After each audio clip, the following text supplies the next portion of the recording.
Welcome to Sci-fi Stories, our wonderful listeners. Unfortunately, YouTube has recently disabled our channel's monetization, leaving us with zero budget to keep the lights on and the stories flowing. If you find yourself captivated by today's tale, we politely ask that you consider supporting our dedicated team with just $1.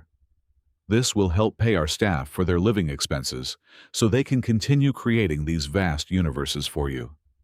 You can easily do this by scanning the QR code on your screen or by clicking the donation link in the description or comments below. Thank you for your kindness, and let us dive into the story. For thousands of years, the Galactic Council believed they were punishing humanity by casting us out into the dark. They did not know that we were not hiding in the shadows. We were holding the door closed. We were keeping the things in the dark from spilling out. And today, the Council just proudly shattered the only lock keeping them alive.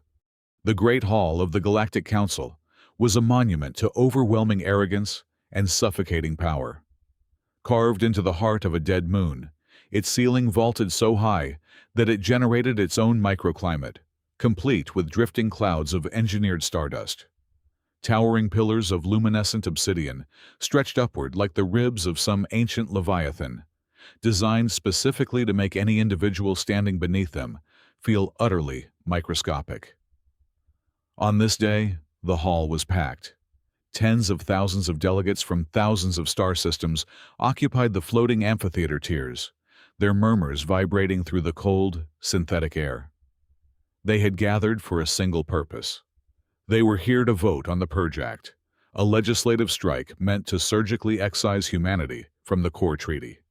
At the center of the colossal chamber, suspended on a gravity dais of shimmering gold, stood High Counselor Xylos of the Valen Ascendancy.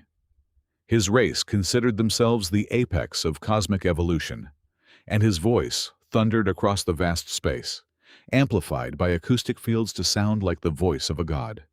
"We have tolerated the Terran anomaly for far too long," Xylos declared, his four eyes narrowing as he gestured vaguely toward the lowest, darkest edge of the hall. "They sit on the edge of our civilized universe like parasites.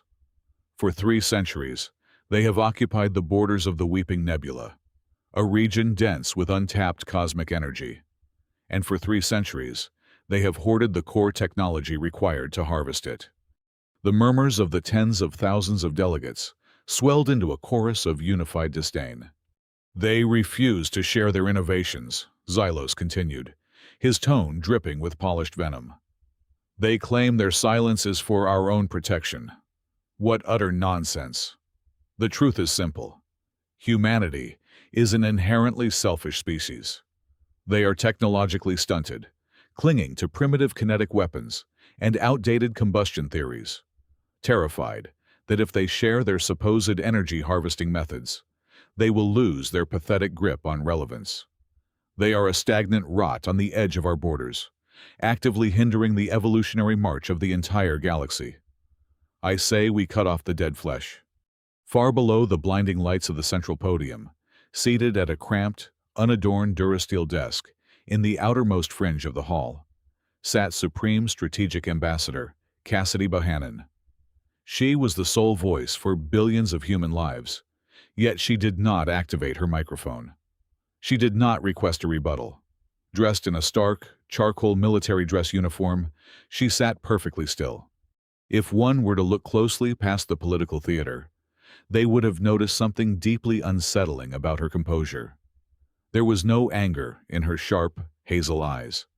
There was no humiliation. There was certainly no fear. Instead, Cassidy looked up at the towering tiers of glowing aliens and floating platforms with a profound, heavy sorrow. It was the look of a hospice nurse watching a terminal patient refuse treatment. She pitied them. "The motion is on the floor," the automated voice of the hall's artificial intelligence boomed, devoid of emotion. "Voting will commence." Holographic glyphs flared to life across the dark, obsidian walls. Red light flooded the chamber, painting the faces of the alien dignitaries in a bloody hue. The decision was passed with a crushing, overwhelming majority. Less than 2% of the delegates abstained. 0% voted in favor of humanity. In a matter of seconds, humanity was officially stripped of its seat. Every trade agreement, every military protection pact, and every diplomatic channel was voided instantly. They were entirely alone. Xylos offered a thin, triumphant smile, looking down at the tiny human delegation. He expected tears. He expected begging. Cassidy Bohannon simply exhaled a quiet breath. She stood up, the scrape of her metal chair echoing faintly in the sudden hush of the massive hall. With deliberate, measured movements, she reached down and calmly buttoned her heavy coat. She adjusted her collar, ensuring her uniform was immaculate. She did not offer a single word of protest or parting insult.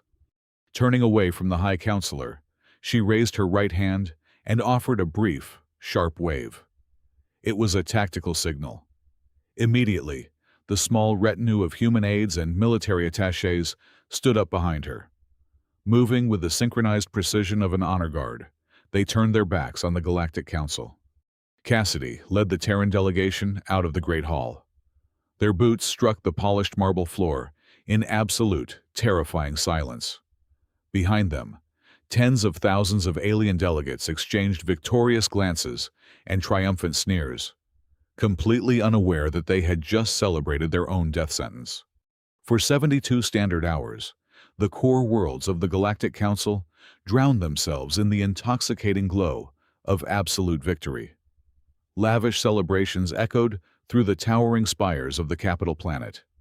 Dignitaries drank fermented starlight from crystal chalices, toasting to a new era of unhindered prosperity. In the opulent war rooms, high-ranking generals were already pushing holographic fleet markers across the strategic maps. Without the legal barriers of the treaty standing in their way, the Council prepared to mobilize their vast armadas. Their objective was clear. They would march straight into the Weeping Nebula and strip mine the infinite cosmic energy that humanity had so selfishly guarded. They operated under the assumption that the Terran colonies were currently collapsing in sheer terror, paralyzed by their sudden isolation. Far removed from the blinding lights and deafening cheers of the victory galas, a diligent intelligence officer named Kalen sat alone in the subterranean depths of the Logistics Monitoring Division. Kalen was not drinking fermented starlight. He was staring unblinking at the raw, unfiltered data feeds pouring in from the Terran border sectors, and a profound, creeping sense of dread was slowly wrapping its cold fingers around his spine. Something was fundamentally, terrifyingly wrong.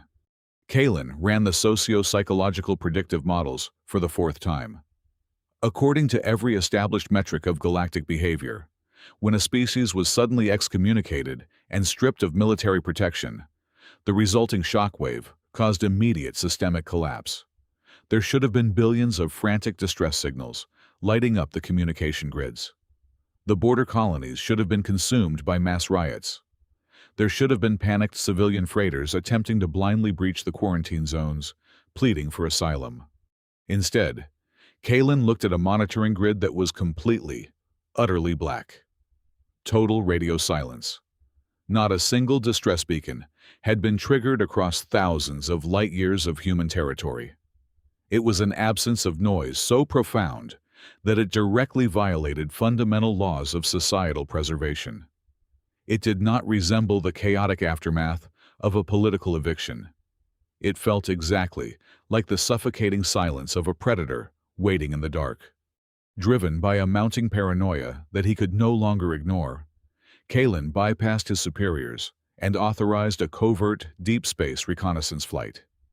He deployed 3 stealth frigates, ordering them to slip past the official quarantine lines and penetrate the outer edges of human space. He needed visual confirmation of the panic. He needed to see the chaos to reassure himself that the galaxy made sense. What the long-range sensors beamed back to Kalen's subterranean office shattered his reality. The scout ships did not find a panicked exodus. They found a ghost town on a cosmic scale.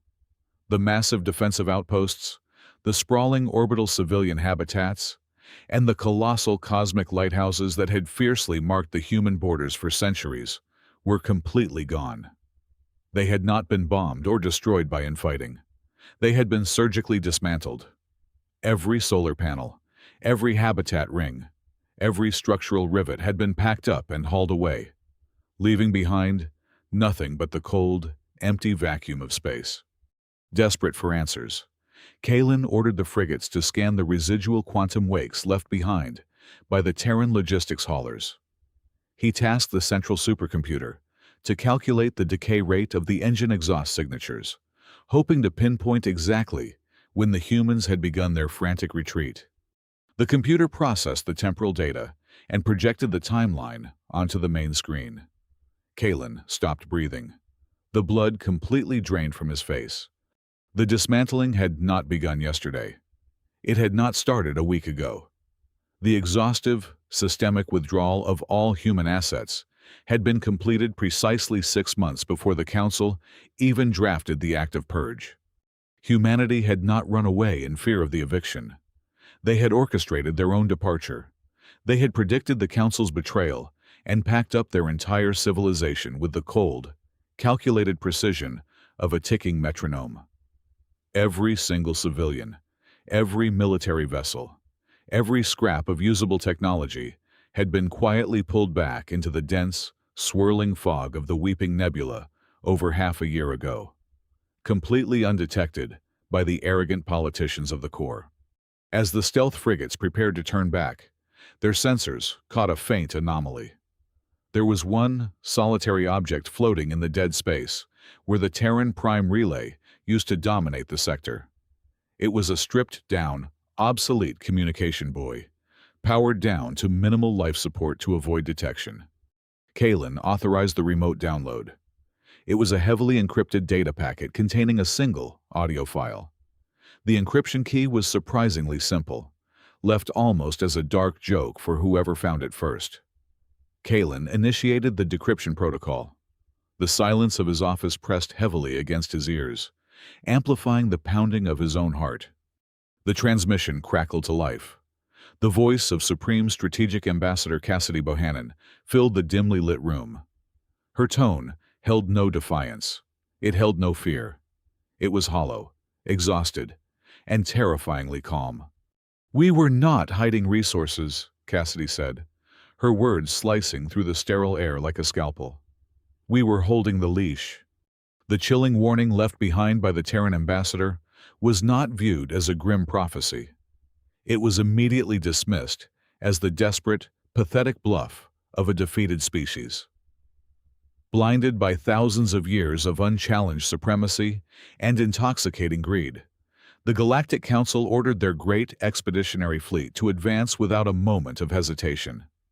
It was a mechanical armada of unparalleled scale, an assembly of tens of thousands of harvesting dreadnoughts and colossal stellar drills. These mining vessels were the size of small moons, equipped with thermal lances, capable of boiling oceans, and gravity tethers designed to rip apart planetoids. They plunged headfirst into the dense, swirling mists of the Weeping Nebula, fully expecting to plunder an endless reservoir of raw cosmic power. They envisioned a paradise of untold wealth, completely unaware that they were marching straight into an open maw. For the first 72 hours of the incursion, the mighty fleet encountered nothing but a thick, cerulean fog. The nebular dust coated their deflector shields in a tranquil blue glow, seemingly confirming the Council's arrogant assumptions. But, as the colossal drilling platforms anchored themselves deep within the sector, preparing to carve the galaxy into profitable pieces, the forward telemetry arrays began to return impossible readings. The survey crews were expecting to find static pockets of crystallized exotic matter or dense clusters of radioactive isotopes. Instead, the hypersensors registered sprawling, hypermassive currents of energy that defied every known principle of thermodynamics. These invisible rivers of power were not chaotic or random. They were rhythmic. They surged, receded, and surged again in perfect, synchronized intervals. It was a heavy, thudding cadence, echoing through the dead vacuum of space, a slow and steady thumping that reverberated against the reinforced hulls of the mining ships. It did not behave like a weather phenomenon. It felt exactly like the pulse of a gargantuan beating heart. Before the fleet admirals could even begin to process the bizarre data, the very fabric of the cosmos began to change. Across a staggering expanse, spanning thousands of light years, the Weeping Nebula underwent a catastrophic transformation that shattered every established law of astrophysics. The serene, oceanic blue of the cosmic dust violently shifted. In a matter of seconds, the entire nebula ignited into a blinding, infernal crimson red. It was not a chemical reaction. It was not a stellar ignition. It was the visual manifestation of absolute fury. The sky did not just change color. It felt as though the universe itself was bleeding. The sheer scale of the phenomenon defied all logic. A cloud of gas the size of 1,000 solar systems had just reacted as a single, unified nervous system. Trillions of miles away, in the heart of the capital world, the central supercomputers of the Council began to shriek. Sirens wailed across the sterile monitoring rooms as the artificial intelligences frantically tried to categorize the incoming data. The algorithmic models burned through their processors, discarding every meteorological and physical theory in their vast databases. When the final synthesis was projected onto the colossal tactical screens, the horrifying truth paralyzed every alien official in the room.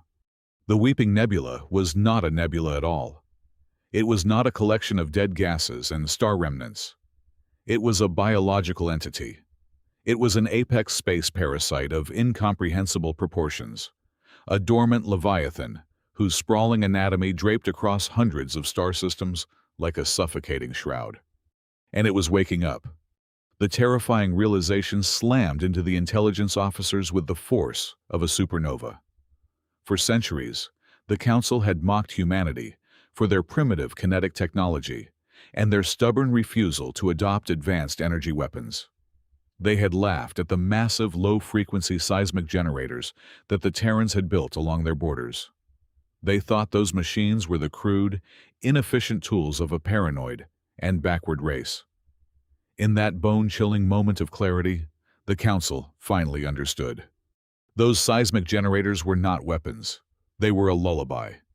For 300 years, humanity had been blasting a highly specific, low-frequency rhythmic wave into the nebula to keep the cosmic parasite in a state of deep hibernation.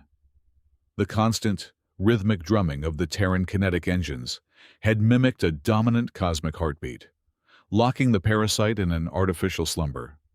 Humanity had not been hoarding the border to keep the Council out. They had been guarding the cage to keep the monster in. When the Council banished humanity and cut off their supply lines, they forced the humans to shut off their machines. The terrifying silence that Kalen had discovered was not a void. It was an alarm clock, and the Council, in their infinite arrogance, had just chased away the only wardens capable of singing the beast to sleep. Deep within the newly crimson sky, the entity flexed. There was no grand battle.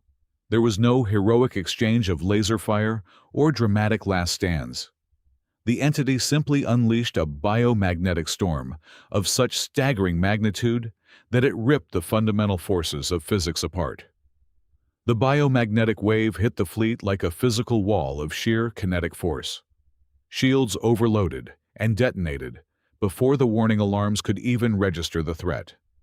The molecular bonds holding their great starships together simply ceased to function. The great expeditionary fleet, the pride of 1,000 advanced worlds, was utterly annihilated in less than 10 seconds. Colossal dreadnoughts made of indestructible alloys were not merely broken. They were crushed into microscopic quantum dust, entirely erased from the physical universe. The screams of millions of crew members were swallowed instantly by the roaring red void, leaving behind no wreckage, no survivors, and no trace that they had ever existed. As the live feeds from the fleet went permanently dark, plunging the Council war rooms into a deathly silence, true terror finally took root. It was not a localized panic. It was a viral, existential dread that began to infect every tier of the political hierarchy, shattering their civilized facades. The beast was awake, it was hungry, and there was absolutely nothing left standing in its way. Inside the Supreme Command Room of the Galactic Council, the air was thick with the stench of panic and cold sweat. High Counselor Xylos, whose voice had boomed with godlike authority just days prior, now stood trembling before the primary hololithic table. The instantaneous destruction of the great expeditionary fleet had shattered their civilized reality. Desperate for any tactical advantage or explanation, the Council's top cryptographers had been frantically tearing through the Central Intelligence Archives, searching for anything the human delegation might have left behind. They found a single, heavily encrypted data cache buried deep within the core servers. It was placed there intentionally by Ambassador Cassidy Bohannon right before her silent departure. As the final decryption algorithms ran their course, the massive screens lining the command room flickered to life. What they displayed was not a military manifesto or a list of petty demands. It was a historical archive, a brutal, unvarnished record of the greatest sacrifice the galaxy had ever known. The files detailed the true nature of the entity that had just incinerated their invincible armada. The archives named it the Star Eater. It was not merely a biological anomaly or a massive space leviathan. It was a fourth-dimensional apex predator, a cosmic terror that did not feed on flesh or metal, but on the nuclear fusion of living suns and the psychic resonance of thriving civilizations. It was a localized apocalypse that had been roaming the edges of the universe for eons, consuming entire solar systems and leaving nothing but cold, dark voids in its wake. The most horrifying revelation, however, was not the existence of the monster. It was the truth about the humans. For hundreds of years, the Council had ridiculed the Terrans as selfish hoarders.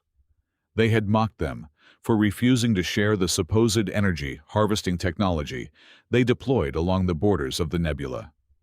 The data cache ripped that lie to shreds in an instant. Humanity had never extracted a single volt of energy from that sector. The massive orbital arrays, the colossal kinetic engines, and the sprawling border installations were not mining outposts. They were the anchoring points for a galaxy-spanning neural fence. The humans had not claimed that dangerous territory to steal from the Council. They had willingly thrown themselves between the Star Eater and the civilized galaxy, using their own colonies as the physical bars of a cosmic cage. A profound, nauseating silence fell over the alien leaders as they read the economic and logistical reports attached to the archive. For 3 centuries, humanity had endured the ridicule, the prejudice, and the economic sanctions of the galactic community. They had accepted the label of a primitive, stunted species. The Council had sneered at their lack of luxury technology, their outdated medical advancements, and their reliance on crude kinetic force. But the truth was that 90% of humanity's gross domestic product, their finest scientific minds, and their most precious natural resources, had been thrown directly into the furnace of the neural fence. They had deliberately crippled their own evolutionary potential, burning their own golden age to ash just to keep the containment grid operational.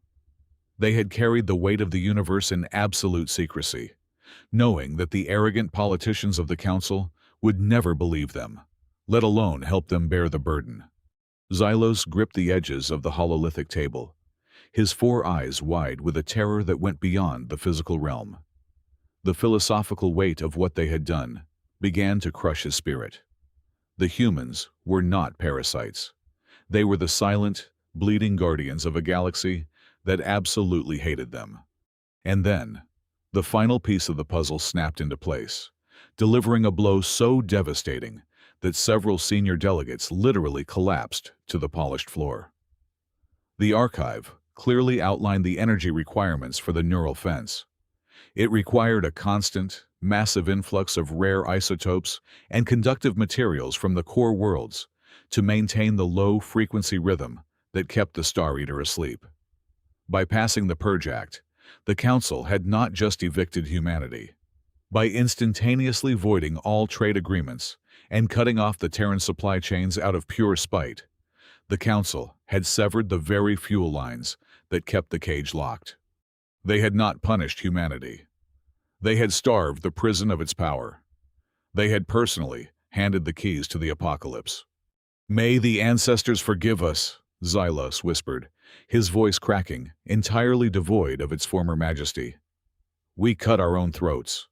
A sharp, piercing proximity alarm suddenly shattered the dead silence of the command room.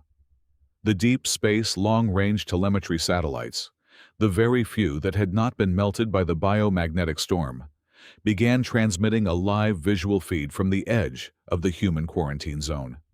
The crimson fog of the nebula was parting. The Star Eater was moving. The satellite imagery showed a shifting, undulating mass of red energy, larger than a dozen gas giants combined, slithering out of the nebula. It moved with a terrifying, predatory grace, passing right through the empty, dismantled ruins of the human colonies. It did not linger in the Terran sectors, for there was nothing left there to consume. Instead, the entity shifted its colossal bulk inward. Deep within the swirling storm of red cosmic dust, an opening formed. It was a massive, unfathomable eye, burning with the blinding heat of a dying star. And as the Council leaders watched in paralyzed horror, that eye locked its gaze directly onto the bright, densely populated, and utterly defenseless core worlds of the Galactic Council. The Galactic Council mobilized the absolute zenith of their military might. In a desperate bid to halt the encroaching apocalypse, they deployed the Home Guard, an armada of millions of warships representing the combined strength of 1,000 haughty civilizations. These were vessels that had never known defeat, armed with the most sophisticated plasma torpedoes and hyper-focused laser batteries the core worlds had ever engineered. They formed a defensive wall of shimmering shields and bristling weaponry across the outer orbital lanes, waiting for the Crimson Storm to arrive. When the Star Eater finally drifted into firing range, the Council commanders unleashed hell. The void of space was illuminated by a blinding barrage of destructive light, a bombardment so intense it could have glassed entire solar systems. It did absolutely nothing. The plasma bolts and concentrated laser fire struck the undulating mass of the entity and simply vanished. The Star Eater was not a physical beast made of flesh and bone. It was an anomaly of a higher dimension, and the Council's state-of-the-art weaponry was nothing more than throwing pebbles into a raging, bottomless ocean. The entity did not even register the attack as a threat. It merely absorbed the thermal energy of their weapons, converting the heat into further sustenance, and continued its slow, methodical crawl forward. The invincible Home Guard was not destroyed in a blaze of glory. They were simply swallowed by the red fog, their life signs blinking out in agonizing silence. With their ultimate defense completely shattered, the outer rim of the Council territories was left entirely exposed. One by one, the peripheral star systems began to fall. These were the very same worlds whose delegates had so loudly cheered for the eviction of humanity just weeks prior. Now, they were paying the ultimate price. The entity descended upon their planets, wrapping its colossal tendrils around their burning suns. It drained the nuclear fusion right out of the stars, plunging billions of lives into sudden, freezing darkness before consuming the planets themselves. The vibrant, bustling sectors of the galactic map were systematically snuffed out. Where there once were thriving trade hubs and brilliant constellations, there was now only a pitch-black, impenetrable void. The sky itself was being erased. In the capital world, the facade of superiority completely evaporated. High Counselor Xylos, once a towering figure of immaculate composure, now stumbled through the Supreme Command Room with torn robes and hollow, bloodshot eyes. The regal pride of the alien delegates was entirely broken. They wept openly, clutching their datapads as they watched their home worlds disappear from existence. Stripped of their arrogance and facing total extinction, they did the only thing they had left. They begged. The council leadership repurposed every surviving communication array to broadcast frantic, unencrypted broadband distress signals into the deepest, darkest, unknown regions of space. They sent tens of thousands of messages into the void where humanity had retreated, pleading, crying, and praying for the Terrans to return and turn the machines back on. For 3 agonizing weeks, they received nothing but the static of dead stars, 21 standard days of unyielding terror and creeping death. Then, on the 22nd day, a single, highly encrypted communication channel sliced through the static. The colossal main screen of the command room flickered, and the weeping delegates froze. The visual feed cleared, revealing Supreme Strategic Ambassador Cassidy Bohannon. She was seated in a brightly lit, immaculate command center. But it was the background behind her that sent a shockwave of profound disbelief through the council chamber. The aliens had expected to see humanity huddled in rusty, failing refugee ships, struggling to survive in the cold dark. Instead, the panoramic windows behind Cassidy displayed a civilization that had ascended to a level of power the council could not even fathom. It was a Dyson fleet. Gargantuan, interlocking megastructures completely encased several artificial stars, capturing 100% of their stellar output. Massive rings of gleaming metal and raw energy spun in perfect harmony. Freed from the exhausting, parasitic burden of fueling the neural fence, humanity had finally redirected their massive industrial output toward their own evolution. Their true technological might was breathtaking, horrifying, and utterly magnificent. High Counselor Xylos did not hesitate. The leader of the Valen Ascendancy, a being who had considered himself a god, dropped directly to his knees. Around him, hundreds of other delegates collapsed to the polished floor, pressing their heads in supplication toward the holographic screen. "Please," Xylos sobbed, his voice breaking into a wretched, pathetic wheeze. "We were blind. We were foolish. Come back. Please, save us. We will surrender everything. Earth will be granted permanent, supreme rule over the entire galaxy. You can have it all. Just lock the cage again." Cassidy Bohannon looked down at the kneeling, broken masters of the galaxy. Her sharp, hazel eyes shimmered with unshed tears, mourning the trillions of lives that were being lost to the dark. Yet, her posture remained rigid, and when she spoke, her voice was as cold and unyielding as absolute zero. "We carried it long enough for you to have a chance to grow up," Cassidy said softly, the tragic weight of 3 centuries echoing in her words. "But you chose arrogance. We did not run away from you, Council. We just let go to save ourselves." The communication channel snapped shut, severing the feed and leaving the Supreme Command Room in a suffocating, terrified silence.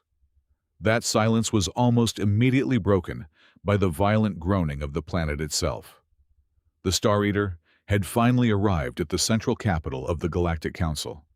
Absolute, unfiltered panic erupted across the gleaming metropolis as the sky was swallowed by a swirling, apocalyptic red haze. The entity did not even need to descend to begin its consumption. The sheer proximity of its fourth-dimensional mass began to unravel the localized laws of physics. Gravity lost its grip. Colossal spires of glass and steel, structures that had stood as monuments to alien vanity for thousands of years, began to tear free from their foundations, floating upward into the boiling crimson clouds.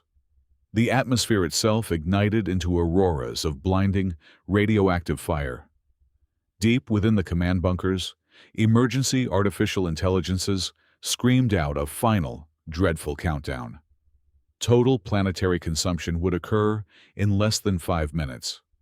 The delegates who had just begged for salvation now clutched one another, weeping uncontrollably as the end of their world literally ripped the roof from over their heads. Then, a cosmic anomaly registered on the few surviving deep space scanners. A spike in energy so massive, it temporarily blinded the sensor grids. Far across the galaxy, in the exact sector of space the Star Eater had just traversed, Cassidy Bohannon initiated a remote prime protocol. The abandoned, hollowed-out planets that humanity had left behind did not die quietly. Deep within their mantles, the artificial planetary cores the Terrans had secretly engineered began to violently destabilize. In a synchronized, calculated sequence, dozens of terrestrial worlds detonated simultaneously. It was a chain reaction of synthetic supernovas. But these explosions did not release fire or standard radiation. They unleashed a staggering, concentrated shockwave of pure dark matter. For a fleeting, desperate second, the leaders of the Galactic Council watched the tactical holomaps with a surge of ecstatic hope. They thought humanity had lied. They thought the Terrans were launching a devastating flank attack, detonating their old worlds as a massive weapon to destroy the Star Eater and save the Council. They were completely wrong. Humanity had no intention of fighting a god. The dark matter detonations were not aimed at the beast. They were aimed directly at the fabric of reality itself. Humanity weaponized the kinetic force of a dozen exploding planets to strike a single, mathematically perfect weak point in the cosmic membrane. Space and time did not just bend, they shattered. A rift of unimaginable proportions tore open across the Terran sector, a jagged, glowing canyon of pure white light slashing through the dark canvas of the universe. It was a wormhole, but on a scale that defied all theoretical logic. The grand plan of the Terran species was never to evacuate onto rusty colony ships and hide in the asteroid belts. Using technology born from 3 centuries of silent, agonizing labor, they were executing the ultimate exodus. Through the tiers in the space-time continuum, the Council scanners picked up the impossible truth. The immense Dyson spheres, the heavily fortified colony rings, and the entire Terran solar system were moving. Humanity was using the localized wormhole to physically drag their stars, their planets, and their entire civilization out of this doomed reality, transitioning into a higher, safer dimension entirely, and they were leaving this dying universe behind. As the colossal bulk of the human civilization crossed the dimensional threshold, the white tear in reality began to violently sew itself shut. But the physics of dragging an entire galactic sector out of existence carried an unintended, catastrophic consequence. The sheer gravitational vacuum created by the closing gate spawned a localized singularity, an infinitely dense undertow of dimensional displacement. The Star Eater, positioned agonizingly close to the epicenter of the dimensional shift, was suddenly caught in the backwash. The apocalyptic beast, which had ignored all conventional weaponry, shrieked a psychic wave of pure agony as the singularity gripped its metaphysical form. The collapsing wormhole acted like a cosmic drain. With a blinding flash that temporarily illuminated the entire galaxy, the Star Eater was dragged backward, sucked violently into the closing dimensional rift. The gate snapped shut, locking the beast away in the endless, empty void between realities. In the span of a single heartbeat, the swirling red sky above the Council capital vanished, replaced by the cold, familiar black of space. Gravity slammed back down, sending floating debris crashing into the ruined streets below. The capital was heavily devastated, burning, and fundamentally broken, but it had survived by the absolute slimmest of margins. The Galactic Council lived to see another day. High Counselor Xylos dragged himself out from under a collapsed obsidian pillar. Bleeding and covered in ash, he staggered out onto the ruined balconies of the Great Hall, joining the surviving delegates as they looked up at the night sky. The galaxy they once ruled with an iron fist was forever changed. When humanity tore their sector away, they had taken 1/3 of the stars in the known sky with them. Where there once was a brilliant tapestry of constellations and nebulas, there was now only a vast, terrifying, empty, black void. The arrogant rulers of the cosmos stood shivering in the cold wind of their ruined city, realizing with crushing clarity that their survival was merely a side effect of humanity's departure. They were alive, but they would forever carry an unpaid life debt to the very species they had so proudly discarded. Through the static of the damaged, rusting communication relays across the capital, a pre-recorded broadcast crackled to life, echoing through the burning streets. It was the final transmission from Cassidy Bohannon, left behind to play the moment the dimensional gate closed. Her voice was no longer cold. It was quiet, steady, and hauntingly resolute. The sky has cleared. Now, learn to walk in the dark on your own. Thank you so much to our wonderful listeners for tuning into today's story. Please let us know in the comments where in the world you are listening from. Since our channel was recently demonetized, we have no budget to keep operations running. If you found yourself captivated by this cosmic journey today, please consider supporting our dedicated team with a donation of just $1. Your kindness helps pay our hardworking staff so they can provide for their families and continue creating these epic universes for you. You can support us right now by scanning the QR code on your screen or by clicking the donation link in the video description or pinned comment below. Thank you for your generosity, and we will see you in the next story.